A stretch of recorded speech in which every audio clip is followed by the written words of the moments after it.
Now, once upon a time, there was a young boy named Zico who lived with his father in a village. Zico's father planted a tree near their house, and the tree was watered every day by Zico's father, while Zico used to watch silently. One day he asked his father why they would grow this tree, and his father told him that the trees are like children, and that in the beginning you have to water them and nourish them, and if they grow right, you can sit under their shade and they nourish you afterwards. The tree grew up big and strong. It grew older and older and bigger and bigger. The tree felt great satisfaction in doing its daily duties.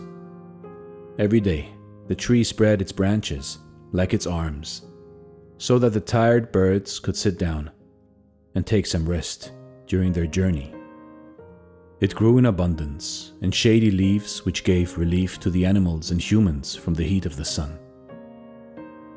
It grew fruits too, which dropped down and fulfilled the hunger of beings.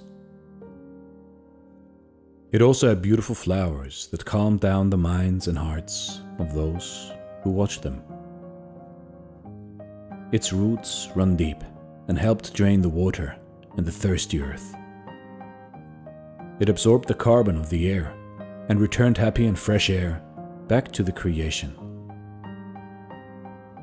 The tree led a very happy and satisfied life. Years passed, and the tree left no day wasted to serve the planet. It had lost itself in the duty of its existence. It served and served, helped and helped, gave and gave, and stood upright, silently, not seeking anything back from the world, not remembering what all it had done for the world, not even a moment of thought that the world owed it something in return. The tree had no ego to seek anything back from those he served. With this nature of giving, the tree grew older and came to be known as the giving tree. Meanwhile, Zico grew up in a different thought process. He grew up as a seeker, totally opposite to the tree which his father grew, which was a giver.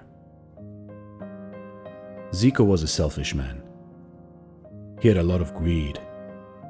His desires were never ending. Whenever his desires could not be fulfilled, Zico grew angry and upset, picking up and throwing things around. And whenever his desires got fulfilled, he immediately had another set of desires. So in this way, Zico lived unhappily, seeking, being greedy, and ever unfulfilled. He was caught in the mischievous cycle of desires, which, when unfulfilled, always led to anger, and when fulfilled, led to new desires. A typical cycle of desire. Due to Zico's angry nature, he was abandoned by his friends, his wife, his children, and in the end, his village. He was left all alone. He became homeless. He felt that all his life he had worked and lived for his family, his friends, his neighbors, and his community. And today he was abandoned and was left alone by everyone. He went into self-pity mode. The feelings of self-victimization and self-pity swallowed him, and he lived his life cursing the world and calling out loud that the world used him. He would walk around the village like a madman, screaming out loudly, "This world has abandoned me and used me." And eventually, he sat down under the shade of the tree which his father had planted. The tree, as usual, was singing in the joy of his daily service to the world, with birds on his branches, eating its fruits and enjoying its shade. The tree had lost itself in the joy of serving the world, when suddenly its meditation and its duties were broken by Zico, sitting along its trunk and crying. "Zico, what happened?" the giving tree asked when he saw him crying. "Can't you see yourself?" Zico replied. "This world used me. Everyone has used me. I just came to this world to be used. The Zen owl Nishitsu was watching the whole scene from a distance on his mountain and started laughing out loudly. Laughing and holding his belly. He asked Riko, the anxious rabbit, to look at the scene, pointing to the tree and Ziko. "Look at them, Riko," Nishitsu said. "That is the irony of life. One man has lost himself in the grief of existence just because he wants and wants. That man feels heavy, so he will suffer and will die craving.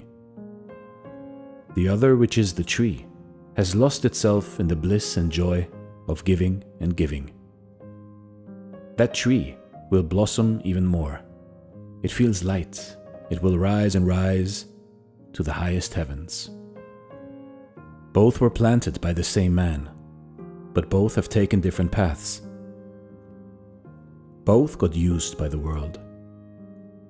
We all are here to be used by the world.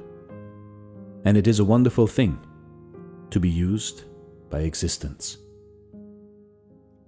Saying this, Nishitsu the Zen owl retired into his hut to prepare his cup of tea.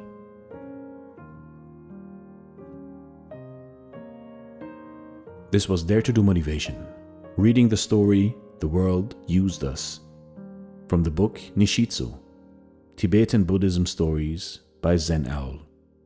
Thank you so much for watching, and stay blessed.